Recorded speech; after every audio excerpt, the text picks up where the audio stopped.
امتحانوں سے پہلے دن اور رات کی سمتیں بدل جاتی ہیں، کبھی گھنٹہ میلوں میں کٹتا ہے اور کبھی سارا دن ملی میٹر میں سکڑ جاتا ہے۔ امتحان سے قبل ہونے والی چھٹیاں ہو چکی تھیں۔ آفتاب کی شادی کا کارڈ ان چھٹیوں سے 2 دن پہلے آیا تھا۔ ہم سب نے اپنے اپنے کارڈ لیے اور کوثر نے سیمی کا کارڈ بھی لے لیا۔ آفتاب کے جانے کے بعد کچھ دیر تک اس کی شادی، دلہن کا نام، کارڈ کی پرنٹنگ، لفافے کا سائز، آفتاب کی شخصیت زیر بحث رہی۔ پھر امتحان، ڈیٹ شیٹ، نوٹس کی باتیں ہونے لگیں۔ کسی نے سیمی جیسی بونگی لڑکی کا نام نہ لیا۔ امتحانی چھٹیوں سے پہلے گلاب کے سفید پھول جو کالج کی سڑک کے ساتھ ساتھ نظر آتے تھے روانہ ہو چکے تھے۔ بہار ختم تھی، بھرپور گرمی ابھی آئی نہ تھی۔ صبح اٹھنے کو جینا چاہتا تھا، رات کو پڑھائی کرنے سے دل بھاگتا تھا، دوپہر کو اچانک ٹیمپریچر بڑھ جاتا اور کیلولا کرنے کو جی چاہتا۔ امتحانوں میں وقت کم رہتا جا رہا تھا، لیکن اب ساتھ پڑھنے والی لڑکیوں کی باتیں زیادہ یاد آنے لگی تھیں۔ دماغ میں امتحان کی گھنٹی بجتی رہتی، جس سے گلٹ میں اضافہ ہوتا۔ حسن اتفاق سے ہر فلم ہاؤس میں اب دھڑا دھڑ اچھی فلموں کی نمائش شروع ہو گئی تھی۔ جمال، امجد اور میں ہاسٹل میں رہ گئے تھے، لڑکیاں گھروں میں مقید ہو چکی تھیں۔ ہر اچھی فلم دیکھنے کے بعد ہم تینوں قسم کھاتے کہ امتحانوں تک کوئی فلم نہیں دیکھیں گے، لیکن خبر ملتے ہی خدا خبر کیسے پروگرام بن جاتا۔ کورس کے علاوہ سب کتابیں دلچسپ اور پر از معلومات نظر آتیں۔ ہم تینوں قریباً ہر روز مختلف بک ڈپوز، کتاب گھروں کے چکر لگاتے۔ ان کتابوں کو جو بک سٹالوں پر بکتی تھیں خریدنے کی ہم میں استطاعت نہ تھی، لیکن اصلی پڑھائی سے جان بچانے اور ضمیر سے چھٹکارا حاصل کرنے کا اور کوئی طریقہ نہ تھا۔ بک سٹالوں پر پھرنے سے یہ تسلی رہتی کہ ہم تیاری کر رہے ہیں۔ جمال اور امجد نے تو USIS کا کارڈ بھی بنوا لیا تھا اور ہم اپنے آپ کو جل دینے وہاں بھی چلے جاتے۔ میں انارکلی میں فٹ پاتھ پر بکنے والی پرانی کتابیں دیکھتا رہتا، پھر پبلک لائبریری چلا جاتا۔ ان مشاغل سے مجھے سیمی کے متعلق سوچنے میں بڑی مدد ملتی تھی۔ اپنی میز کرسی پر دل جمعی سے پڑھنے میں یہ قباحت تھی کہ پر شدت سے توجہ لگانی پڑتی اور سیمی کے خیالوں کا انہد باجا فیڈ آؤٹ ہونے لگتا۔ بک سٹالوں پر، فٹ پاتھ کنارے اور پبلک لائبریری میں دماغ کو کسی جوہد پر لگانا نہیں پڑتا تھا۔ جو جو امتحان قریب آ رہے تھے، گھبراہٹ زیادہ اور پڑھائی کا گراف گر رہا ہے۔ اب ہم تینوں نے داڑیاں رکھ لی تھیں، لیکن میں شیف سے زیادہ خط بنوانے میں وقت صرف کرتا۔ جب بھی ہم تینوں ملتے، پڑھائی کے متعلق ناآسودہ گفتگو ہوتی۔ ہر روز ہم تینوں فیصلہ کرتے کہ گھر ہی چلے جانا بہتر ہے، لیکن دوسرے دن سب ہاسٹل میں ہوتے۔ میں اپنے گاؤں چندرا نہیں جا سکتا تھا، کیونکہ وہاں ماں بھی نہیں تھی اور بجلی کا بھی انتظام نہیں تھا۔ ساندھا کلا میں بڑے بھائی مختار رہتے تھے، لیکن میں کبھی ان کے پاس نہیں رہا، اس لیے میں امتحان کی تیاری کے لیے کسی نئے ماحول میں جانے کو تیار نہ تھا۔ چندرا میں بغیر بجلی کی تیاری ہو سکتی تھی، بشرطے کہ ماں زندہ ہوتی۔ چندرا میں پڑھائی ممکن تھی اگر 10ویں کے بعد میں گھر چھوڑ کر قصور نہ چلا گیا ہوتا۔ ذہنی طور پر چندرا سے کٹ کر اب امتحانی چھٹیاں گزارنے میں وہاں کیسے جا سکتا تھا؟ کئی بار مجھے خیال آیا کہ ماموں کے پاس قصور چلا جاؤں، وہ مجھے اوپر والی منزل میں کمرہ دیں گے، رات کو بلے شاہ کے مزار سے قوالیوں کی آوازیں آئیں گی، صبح صبح ماموں گرم گرم پوریوں کا ناشتہ لائیں گے، سب میری پڑھائی کا فکر مجھ سے زیادہ کریں گے۔ لیکن اب مجھے ایسے ماحول سے وحشت ہوتی تھی۔ دراصل میں کسی ایسے ماحول میں جانا نہ چاہتا تھا جہاں میں زیادہ وقت سیمی کے متعلق نہ سوچ سکوں۔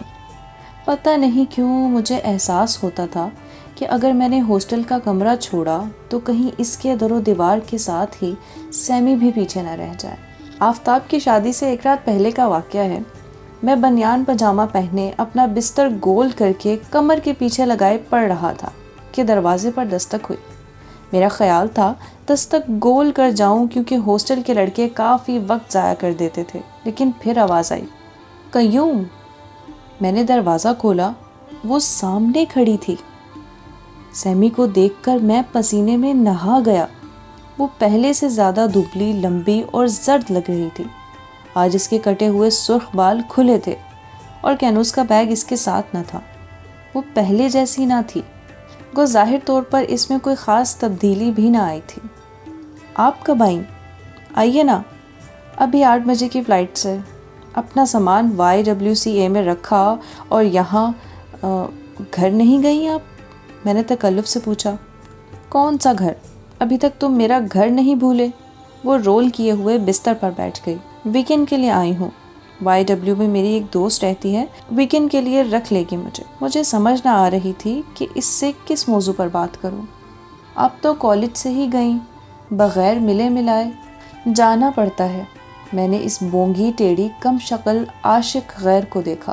کوئی خاص بات قابل ذکر نہیں تھی، لیکن پتہ نہیں میں ہر قیمت پر، ہر موسم میں، ہر قسم کے حالات میں اس کا اسیر تھا۔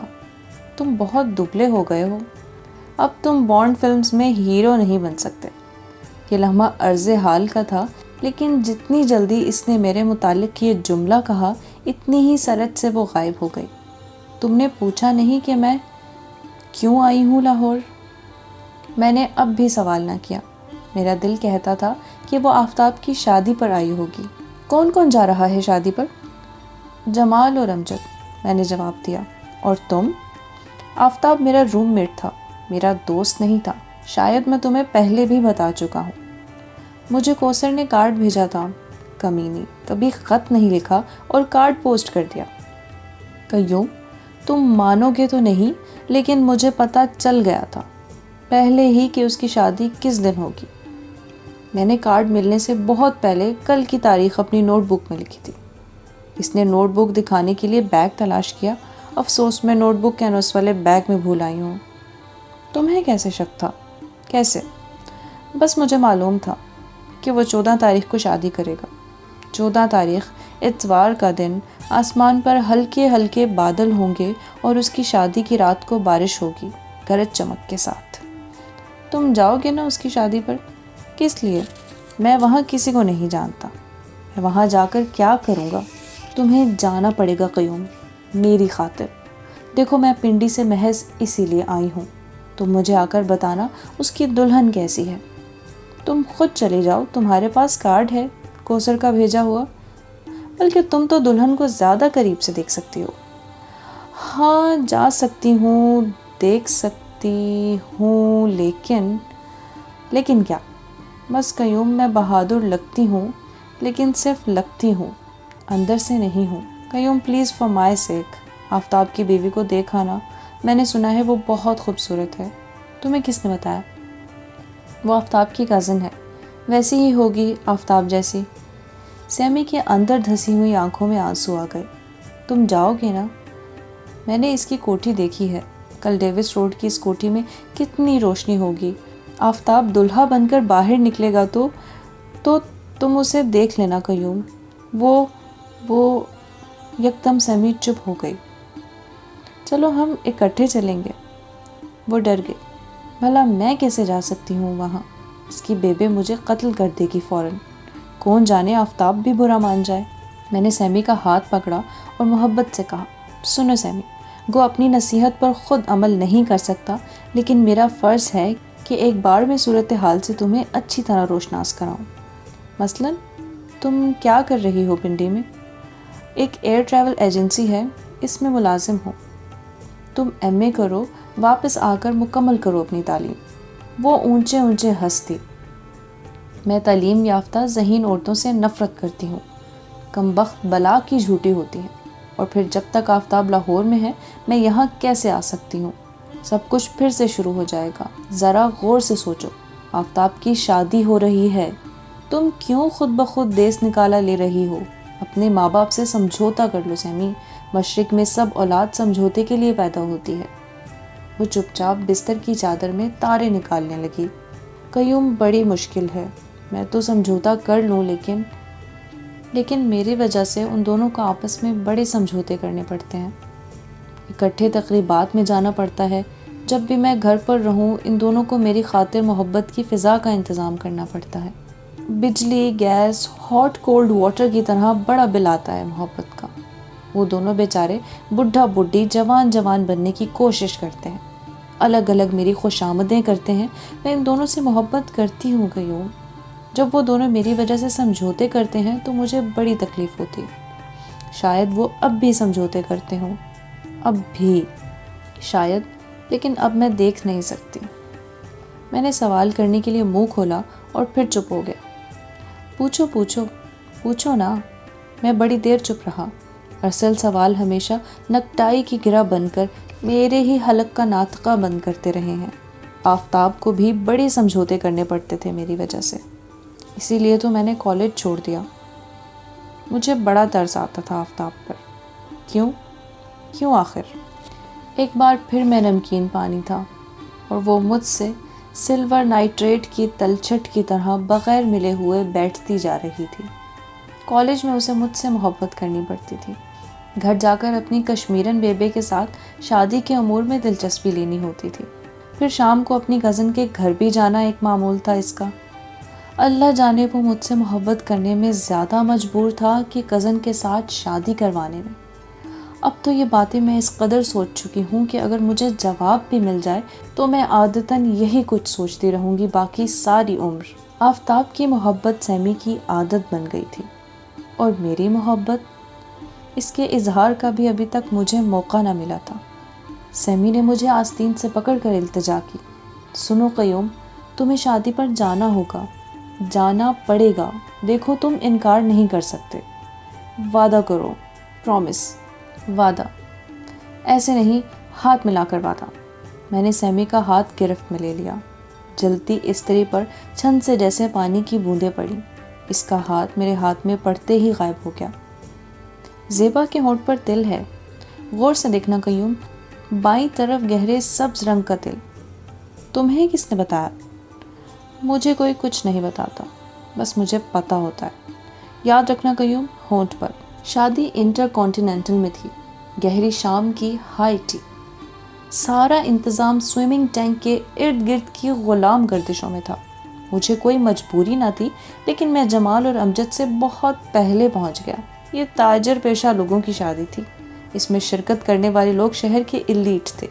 قالین فروشوں نے اونچے افسروں سے لے کر فلمی ایکٹریسوں تک سب قابل ذکروں کو بلا رکھا تھا۔ کچھ لوگ میری طرح تھے، ان کی آفتاب کے گھر والوں سے جان پہچان نہ تھی۔ وہ سب وقت کٹی کے لیے سگریٹ پیتے، بیروں کو دیکھ کر مسکراتے اور بے مصرف چکر لگانے میں مصروف تھے۔ ابھی دلہن اپنے آرائشی منڈپ میں نہیں آئی تھی۔ خوش لباس کشمیری لڑکیاں شادی سے پوری طرح لطف اندوز ہو رہی تھیں۔ پھر آفتاب بارات سمیت پہنچا، اس کے ساتھ جمال اور امجد بھی تھے۔